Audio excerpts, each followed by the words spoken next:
Welcome student, आप लोगों का स्वागत है। आज हम बहुत ही इम्पोर्टेंट चैप्टर लेके आए हैं जिसका नाम है दक्षिण भारत का इतिहास।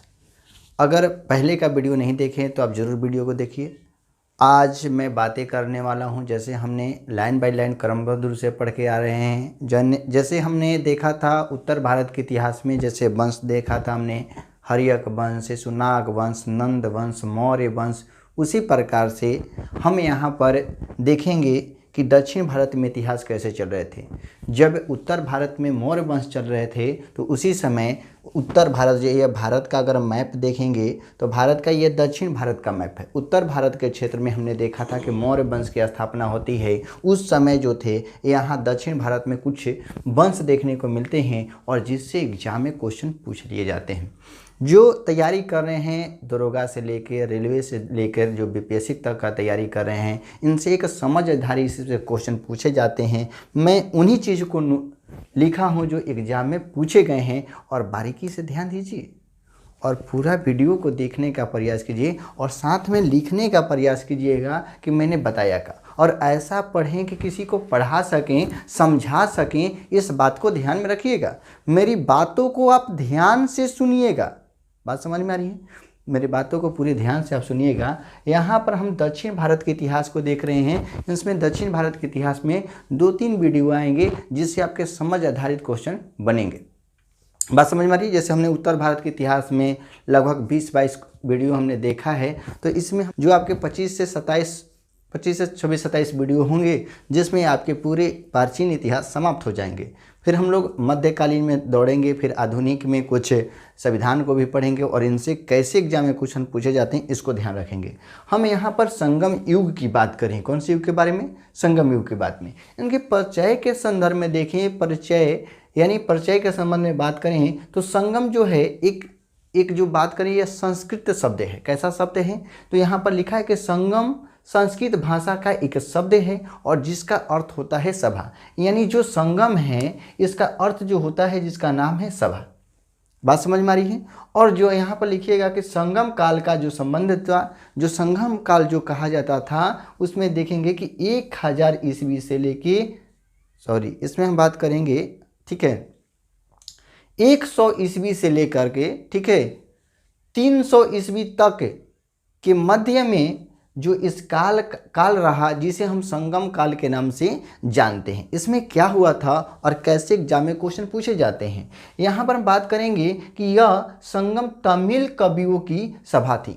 जो संगम हुआ करता था, जो तमिल कवि थे उनकी जो थी यह सभा हुआ करती थी जिसे संगम साहित्य भी कहा जाता था। इन्होंने जब संगम का मतलब होता है कि जो कवियों का एक जगह इकट्ठा हो जाना, एक जगह जो कवि थे, तमिल कवि, वो इकट्ठा होते थे और वहाँ पर पुस्तकें लिखी जाती थी और उन सभा का आयोजन होता था, ठीक है, सभा का आयोजन होता था जिसे गोष्ठी भी कहा जाता है। उस बात को ध्यान रखेंगे। तो इनके क्रम पूछे जाएंगे कि प्रथम जो तमिल सभा कब हुई थी, द्वितीय कब हुई थी, तृतीय कब हुई थी और इनके अध्यक्ष कौन थे। तो ये कई बार एग्जाम में क्वेश्चन पूछे गए हैं, ठीक है। तो इसमें हम देखेंगे कि क्रम के स्थान पर कि सबसे पहले क्रम कौन सा रहा, स्थान कहाँ था और अध्यक्ष कौन थे, या तो कहें इनके गुरु कौन थे, ठीक है, या तो कहें इनके गुरु कौन थे। इन बातों को भी ध्यान रखेंगे, ठीक है। प्रथम जो सभा का आयोजन होता है यह मदुरै में होता है और इसके जो अध्यक्ष करने वाले थे जिनका नाम था अगस्त ऋषि। अगस्त ऋषि ने क्या किया कि यह जो थे इसकी अध्यक्षता की और इसमें किताब लिखे गए। जबकि बात करेंगे कि द्वितीय जो सभा होती है, संगम साहित्य का जो सभा का आयोजन होता है यह कपाटपुरम में होता है और इसके भी अध्यक्ष जो थे या कहें कोई जो गुरु थे ये थे अगस्त ऋषि। कौन थे? अगस्त ऋषि। यहाँ तक बात समझ में आ रही है? कौन थे? अगस्त ऋषि। और इसी के समय में एक पुस्तक की रचना होती है तोल्कापियम, ठीक है। तोल्कापियम जो है पुस्तक है, तमिल का जो है एक पुस्तक है जिसका नाम है तोल्कापियम। और द्वितीय जो ये संगम जो ये आयोजन किया गया था उसी के समय तोल्कापियम नामक पुस्तक की रचना की गई है। ये कई बार एग्जाम में क्वेश्चन पूछे गए हैं। जबकि तृतीय संगम साहित्य की जो सभा का आयोजन किया जाता है जिसे गोष्ठी कहा जाता है, वह उत्तरी मदुरई में, जिसके अध्यक्ष जो थे नकीरर थे। कौन थे? नकीरर जो थे इनके अध्यक्ष थे और कई बार क्वेश्चन पूछे गए हैं। और तमिल में जितने भी पुस्तकें हैं, यह तीसरी हम बात करेंगे संगम सभा की, उसमें से जो है इनकी जो है पुस्तकें लिखी गई है, इन बातों को ध्यान रखेंगे। और ये जो तीनों प्रथम, द्वितीय और तृतीय तीनों जो संगम साहित्य हुए, संगम का मिलान हुआ था, ये पांड्य राजाओं के संरक्षण में हुआ था। और बताया जाता है कि लगभग 197 पांड्य राजाएं थे, इनके संरक्षण में ये करवाए गए थे। ठीक है, और इसमें 3 संगम का आयोजन किया गया था। इन बातों को भी थोड़ी सी ध्यान रखेंगे, प्रथम, द्वितीय और तृतीय, इन बात को ध्यान रखेंगे। अब थोड़ा सा हम इस मैप को देखते हैं। ये मैप जो मालवा का ये लगभग क्षेत्र देखेंगे तो यहाँ पर चेर वंश का उदय होता है और चेर का जो प्रतीक होता है यह धनुष होता है। इस बात को ध्यान रखेंगे। ठीक है, जबकि इधर देखेंगे यह तमिलनाडु का जो क्षेत्र है, इधर देखेंगे तो यहाँ पांड्य वंश आता है और जिसका प्रतीक जो रहता है मछली रहता है। और ऊपर जो देखेंगे, जो तमिलनाडु के ऊपर का जो क्षेत्र देखेंगे जहाँ चोल आते हैं और यहाँ का जो प्रतीक रहता है यह बाघ रहता है। इनसे क्वेश्चन पूछे जाते हैं। याद करने का तरीका जो होता है कि आप, यह धनुष हो गया, धनुष से जो बाण लगाते हैं तो एक ऊपर से है बाघ है और नीचे जो है यह मछली है, यानी ऊपर जो पानी है उसके नीचे मछली है। तो प्रतीक जो याद करेंगे कि पांडे का प्रतीक क्या था? मछली। और बाघ जो शिकारी बाण से होता है उसका जो था बाघ, ये याद रखेंगे। यहाँ तक कोई दिक्कत है, कोई समस्याएं हैं? हमने देखा कि जो चेर का क्या है प्रतीक? धनुष। जबकि बात करेंगे चोल के क्या हैं तो बाघ है, और पांड्य का प्रतीक क्या है तो मछली है। जैसे भारत का राष्ट्रीय पशु हम जो कहते हैं यह क्या है? बाघ है। भारत के राष्ट्रीय पक्षी मोर है। उसी प्रकार से इनका प्रतीक हुआ करता, ज़्यादा ध्यान रखेंगे। अब चोल वंश की बात करेंगे तो चोल जो था इसका प्रतीक बाघ है और इसमें प्रमुख जो शासक थे जिनका नाम था कराईकाल। ठीक है, कराईकल कहीं कहीं लिखा रहता है और कहीं कहीं करिकाल लिखा रहता है। तो इस बात को ध्यान रखेंगे। और इनकी जो राजधानी थी जिनका नाम था पुहार। क्या नाम था? पुहार। जो चोल की राजधानी थी पुहार, जिसे कावेरी पट्टनम के नाम से भी जाना जाता था और ये बंदरगाह भी हुआ करते थे। इस बात को ध्यान रखेंगे। जबकि ये जो चोल वंश के जो कराईकल था, इसने क्या किया था कि यह श्रीलंका, आप देख रहे होंगे, यह श्रीलंका पर यह विजय प्राप्त किया था। इस बात को भी ध्यान रखेंगे। और चोल संगम वंशों के सबसे महत्वपूर्ण रूप से यह देखने को मिलते हैं कि जो संगम साहित्य होता है उसमें चोलों का भी, वंशजों का यहाँ महत्वपूर्ण भूमिका रहती है। इस बात को भी ध्यान रखेंगे। जबकि चेर की बात करेंगे, चेर का जो प्रतीक था यह धनुष था। इनसे कैसे एग्जाम में क्वेश्चन पूछे जाते हैं? सर फास्ट बोल रहे हैं, धीरे से सुनिए, आराम से सुनिए, साथ में लिखने का प्रयास कीजिए और पूरी समझने का प्रयास कीजिए। इसमें चेर की बात करेंगे तो चेर वंश का जो सबसे प्रतापी शासक था जिसका नाम था सेनगुट्टवन। ठीक है, सेठगुट्टवन क्या करता है कि सेठगुट्टवन ने चेर राज्य में, अपने राज्य में, चेर राज्य में उसने कणगी पूजा यानी कहें तो पत्नी पूजा प्रथा चलाई थी। यह पत्नी पूजा क्या प्रथा थी? तो यह अपने पत्नी को पूजने की जो प्रथा चलाई थी जिसका नाम था सेठगुट्टवन। यह क्वेश्चन पूछा जाता है कि चेर का सबसे प्रमुख प्रतापी शासक कौन था? तो सेठगुट्टवन था। किसने कणगी पूजा यानी कहें तो पत्नी पूजा की प्रथा चलाई थी? तो सेठगुट्टवन ने। यहाँ तक समझ में आ रही है। जबकि अब बात करेंगे पांड्य वंश की, तो पांड्य का जो प्रतीक था जिसका था मछली।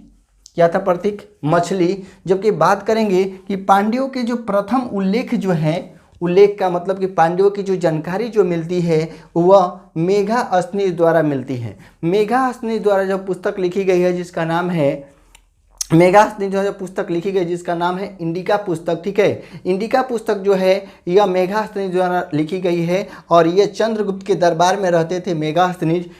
इस बात को भी ध्यान रखेंगे। इसलिए पता चलता है कि जब उत्तर भारत में मौर्य वंश चल रहा था, तो दक्षिण भारत में ये छोटे छोटे वंशज देखने को मिलते हैं और जिनसे एग्जाम में क्वेश्चन पूछे जाते हैं। तो जानकारी मेघास्नीज के पुस्तक द्वारा भी यह पता चलता है, जो इंडिका पुस्तक है उसमें पांड्य वंश की जानकारी देखने को मिलती है और बताया जाता है कि पांड्यों का जो शासन था संभवतः जो था स्त्रियों द्वारा चलाया जाता था। यानी कहने का मतलब यह है कि यहाँ पर पांड्यों का जो शासन था जिसमें स्त्री प्रधान होती थी। कौन प्रधान होती थी? स्त्री का मतलब होता है औरत जो होती थी वह प्रधान होती थी। औरतों द्वारा यह शासन प्रशासन देखने को मिलता है, क्योंकि आप यहाँ पर देखेंगे कि पत्नी की पूजा हो रही है, तो यानी स्त्रियों की स्थिति यहाँ पर बहुत ही अच्छी देखने को मिल रही थी। इस बात को ध्यान रखेंगे। जबकि बात करेंगे कि पांड्य के जो प्रमुख राजा जो थे जिनका नाम था नेडियोन जो था, इसने समुद्र पूजा को चलाया था। कौन सी पूजा को? समुद्र पूजा को। यह क्वेश्चन पूछा जाएगा कि नेडियोन जो था कौन वंश से संबंधित था? तो पांड्य वंश से। इनके प्रतापी शासक कौन था?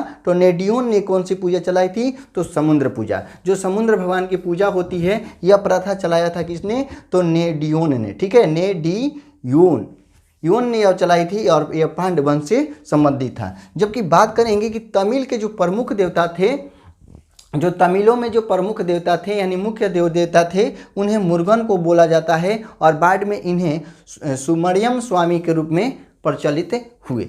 इन बात को भी ध्यान रखेंगे। मुरुगन स्वामी का नाम आप जानते होंगे। अब हम बात करेंगे कि यहाँ पर थोड़ी सी नहीं समझ में आया सर, फिर से समझा दीजिए। मैं थोड़ी सी फिर से समझा देता हूँ, आप ध्यान रखेंगे। यहाँ पर लिखा हुआ है कि प्रमुख संगम साहित्य। यहाँ पर साहित्य का मतलब समझ में आया कि साहित्य का मतलब होता है जो पुस्तकें हैं उनके बारे में लिखी गई है, कि इनकी जानकारी मिलते हैं चोल वंश, पांड्य वंश और चेर वंश के बारे में। जैसे तोल्कापियम जो है या दूसरी जो हुई थी यहाँ पर दूसरी जो संगम हुई थी उसमें जो है कपाटपुरम हुई थी। अगस्त ऋषि अध्यक्ष थे उसी समय। तोल्कापियम जो है यह पुस्तक की रचना की थी तोल्कापियर नामक व्यक्ति द्वारा, और यह तोल्कापियम जो है यह एक व्याकरण ग्रंथ है। कौन सा ग्रंथ है? व्याकरण ग्रंथ है। जबकि शिल्पादिकारम यह पुस्तक का नाम है। शिल्पादिकारम जो है यह पुस्तक का नाम है और इसकी रचना करने वाले हैं इनग्लो आदि गल ने इसकी रचना की है। और इसमें क्या लिखा गया है कि जो एक व्यापारी रहते हैं, व्यापारी का नाम था कुवलन, ठीक है, जबकि पत्नी रहती है जिसका नाम था कणगी, और नर्तकी, ठीक है, जिसका नाम था माधवी, के प्रेम कहानी के बारे में वर्णन मिलता है इस पुस्तक में। इसी के चलते बताया जाता है कि यह जो सेठ गुटवन जो था पत्नी पूजा यानी कहें तो कणगी पूजा की यह प्रथा चलाई थी कि यह पत्नी की पूजा की जाए। जबकि हम बात करेंगे कि तिरुकुल्लर जो है यह पुस्तक का नाम है। तिरुकुल्लर यह पुस्तक का नाम है। इसके रचनाकार हैं तिरुवल्लुवर, ठीक है, और ये जो है इनकी रचनाकार हैं तिरुवल, और ये पुस्तक और लिखते हैं जिसका नाम है कुरल। और कुरल जो है यह तमिल साहित्यों का बाइबल भी कहा जाता है।